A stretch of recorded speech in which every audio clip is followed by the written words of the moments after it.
हाँ, हरिओम बेटी, हरिओम। नीतू वर्मा, हरिओम। हरिओम। आपने अध्याय 13 और श्लोक 24 से लेकर के 16 तक है ना, ये देखिए अध्याय 13 का है ना, ये 24 है। हे अर्जुन, उस परम पुरुष परमात्मा को कितने ही मानुष तो शुद्ध हुई सूक्ष्म बुद्धि से ध्यान के द्वारा हृदय में देखते हैं, तथा कितने ज्ञान योग के द्वारा देखते हैं, अपर कितने ही निष्काम कर्म योग के द्वारा देखते हैं। अब ये देखिए, इन्होंने जो 60 में बता दिया है, इसको इन्होंने बताया है कि सूक्ष्म बुद्धि से ध्यान के द्वारा देखते हैं। तो टिप्पणी में दिया हुआ है, जिसका वर्णन गीता अध्याय 6 में श्लोक 11 से लेकर के 32 तक इसका विस्तार दिया गया है।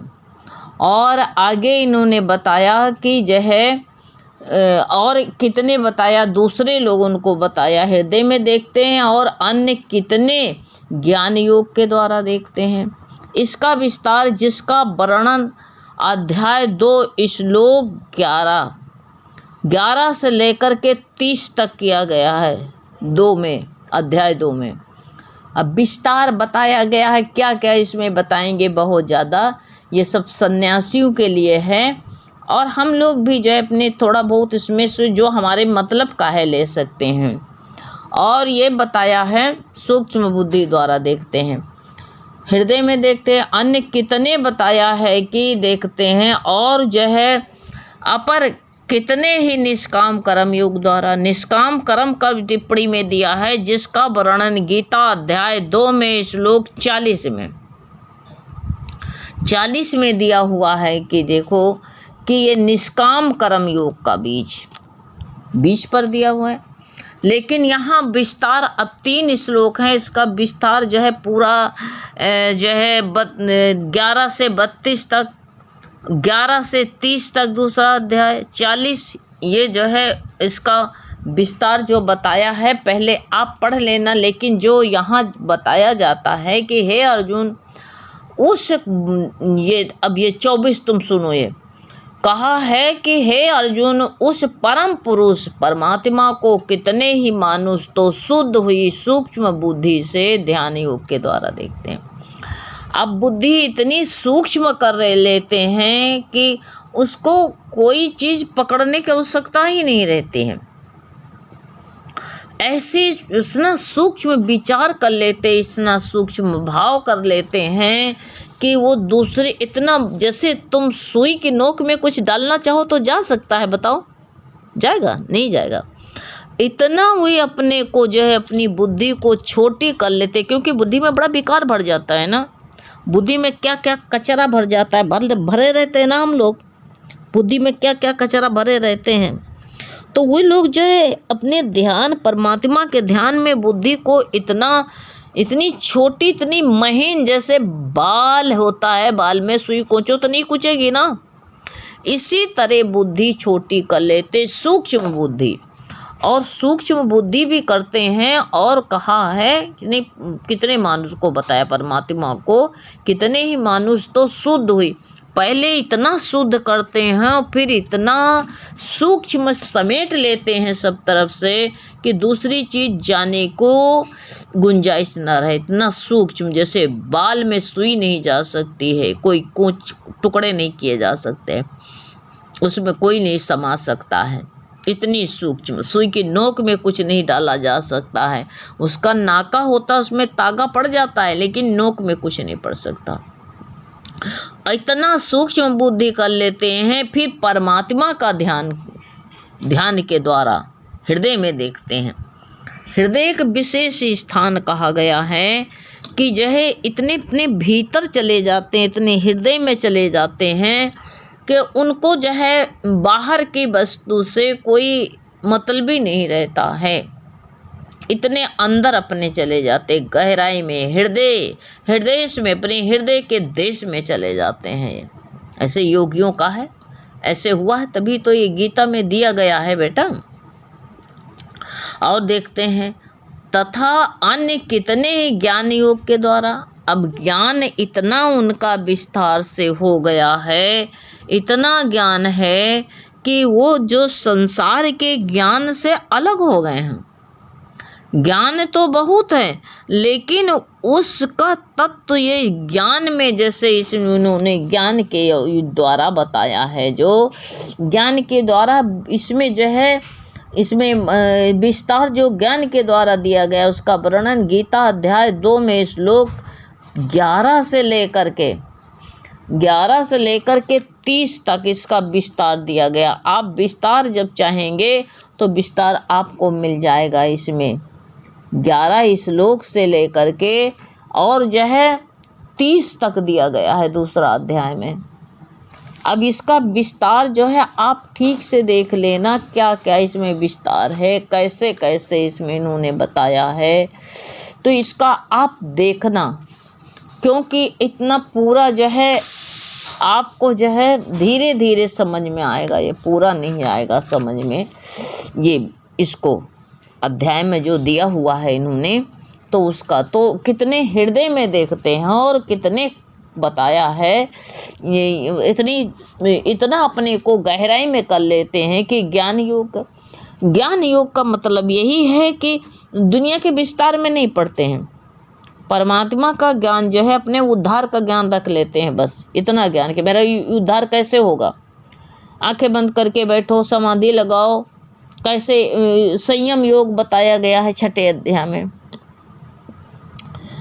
अध्याय में तीसरे श्लोक में बताया गया 32 से 11 से लेके 32 तक का, ये शोक के लिए भी बताया गया है। और जो है इसके 40 में कर्म योग का नाश नहीं होता, इस बीच का निष्काम कर्म के लिए बताया है इन्होंने। तो ये लिए बताया गया है कि इतना वो मेन ज्ञान पकड़ते हैं, दुनिया का ज्ञान लेकर के नहीं बैठते हैं, हृदय में देखते हैं। और कोई कितने बहुत लोग हैं ज्ञान योग के द्वारा सत्य का ज्ञान हो गया, परमात्मा की पकड़ आ गई है, उसको जान लेते हैं, एक पावा पकड़ लिया, बस सब सारा दुनिया चलाया, ये ज्ञान हो जाता है। ज्ञान योग के देखते हैं उस परमात्मा को। अपर कितने कहते हैं निष्काम कर्म योग के द्वारा देखते हैं। अब निष्काम कर्म की ये पूरा जितना है, पूरा का पूरा जो है, ये पूरा दूसरे अध्याय में बताए हैं। दूसरे अध्याय में ये 40 श्लोक में बता रखा है इन्होंने। 40वें श्लोक में इसमें देखना कहा, इस निष्काम कर्म योग का आरंभ अर्थात बीज का नाश नहीं है और उल्टा फल रूप दोष भी नहीं होता है। इसलिए इस निष्काम कर्म योग में, कर्म योग रूप धर्म में थोड़ा भी साधन जन्म मृत्यु रूप महान भय से उद्धार कर देता है। अब ये दूसरे अध्याय में इस श्लोक में जो आपने पूछा है कि कितने जो है कैसे देखते हैं, कितने जो अपनी बुद्धि में कहते कितने लोग अपर कितने ही निष्काम कर्म योग द्वारा देखते हैं।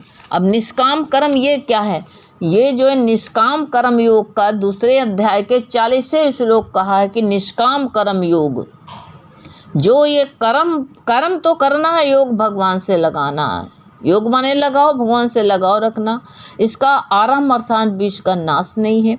जब भगवान के लिए तुमने आरंभ कर दिया, शुरुआत कर दिया है, आरंभ जो कहते दूसरा काम आरंभ करोगे तो उसमें तिथि देखना पड़ेगा, सूख डूबा है कि उगा है, ये देखना पड़ेगा तुमको।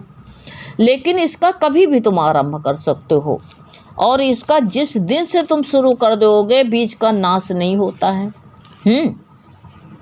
और जो कहो उल्टा फल रूप, कहीं भाई दूसरा कर्म करो, शादी है, विवाह है, ये संसार के कर्म करने जाओगे तो कहीं भाई इस तारीख में नहीं होना चाहिए, सूख डूबा हुआ है, खड़मास लगा हुआ है। अब ये सब बाहर के काम के लिए, लेकिन भगवान का कार्य तुम जो शुरू कर देते हो, आरंभ कर देते हो, उसका जो बीज यानी भगवान के फल जो है नाश नहीं होता और उल्टा फल रूप दोष भी नहीं होता है। इसलिए और ये ऐसा जो निष्काम कर्म योग यानी कोई कामना रख करके नहीं भगवान का नाम शुरू करते हो, तो इसका कहते कर्म योग मतलब परमात्मा का योग लगा। थोड़ा सा धर्म भी कहते हैं, इस धर्म का थोड़ा भी अगर साधन कर लिया तुमने तो जन्म मृत्यु रूप महान भय से उद्धार कर देता है। ऐसी निष्कामता होनी चाहिए। अगर ये निष्कामता तुमको आ गई तो यही बताया है कि वो कैसे किस तरह देखते हैं, ये किस तरह देखते हैं, ये जो बताया है 13 से तुम ना 24 से यहाँ। तो निष्काम कर्म ये है कि भगवान से कोई कामना न रख करके आरंभ कर दो और जो है अपने लक्ष्य को देखो। अब ये 24 था तुम्हारा, ये अब तुम्हारा 25 है। परंतु इनसे दूसरे अर्थात जो मंद बुद्धि वाले हैं, अब कोई तो जो है किसी को तो बताया है कि इतना सूक्ष्म बना लेते हैं और कोई सूक्ष्म अपने को नहीं बना पाता है। इतना उसके स्थूल मन भटकता रहता है, बार बार इधर उधर जाता है, बार बार जाता है इधर उधर उसका मन। अर्जुन भी शिकायत कर रहा है, नहीं सूक्ष्म अपनी जितना छोटा नहीं बना पाता है, उसका मन बार बार की स्थूलता में भागता है। तो वो और निष्काम कर्म में भी नहीं, वो उसके अंदर कामना आता, जो भी कर्म करने बैठता उसके अंदर कामना आ जाती है। अब वो परेशान है इससे, वो अपना उद्धार हृदय में देख कर लेता है कोई उस परमात्मा को, इतना अपने को संसार से घसीट के, और कोई जो है कोई कामना ना करके भगवान से लगाव रखता है। लेकिन अब बताया है कि जो बताया है, परंतु इनसे दूसरे अर्थात जो मंद बुद्धि वाले, उनको कुछ समझ में नहीं आता है, अपने दिमाग पर नहीं घुसता है, कुछ भी नहीं उनके समझ में आ रहा है, उनकी बुद्धि मंद है। कोई ने शुद्ध कर लिया, तीव्र कर लिया और उनकी बुद्धि मंद है। तो कहा है, तो वो बताया मंद बुद्धि वाले पुरुष यानी मानुष स्वयं इस प्रकार न जानते हुए दूसरों से अर्थात तत्व के जानने वाले पुरुषों यानी महापुरुष जो है, चाहे स्त्री हो चाहे पुरुष हो, महान कर्म करने वाला जो है वही जो है पुरुषोत्तम को जानने वाला, चाहे स्त्री हो चाहे पुरुष हो, वो पुरुष से सुन करके ही उपासना करते हैं।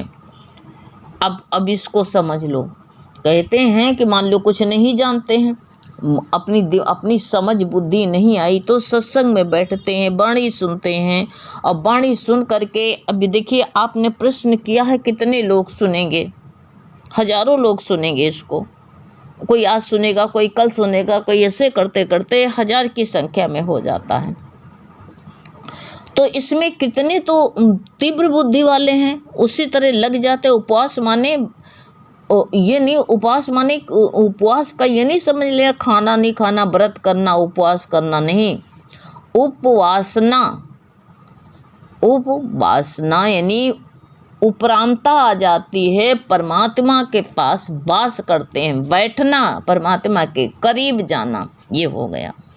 तो इसलिए कहते हैं वो स्वयं नहीं जाते हैं तो सत्संग जाते हैं या वाणी सुनते हैं या दूसरों से जो इसके मर्म को जानते हैं, जानने वाले हैं, उनसे सुन करके भगवान के करीब जाते हैं, उनके कहने के अनुसार ही, और उसमें पूरी श्रद्धा सहित तत्पर हुए साधन करते हैं। साधन माने जैसे करते हैं उसी तरह सुनने के प्राण हुए भी पुरुष कहते हैं मृत रूप संसार सागर को निस्संदेह तर जाते हैं।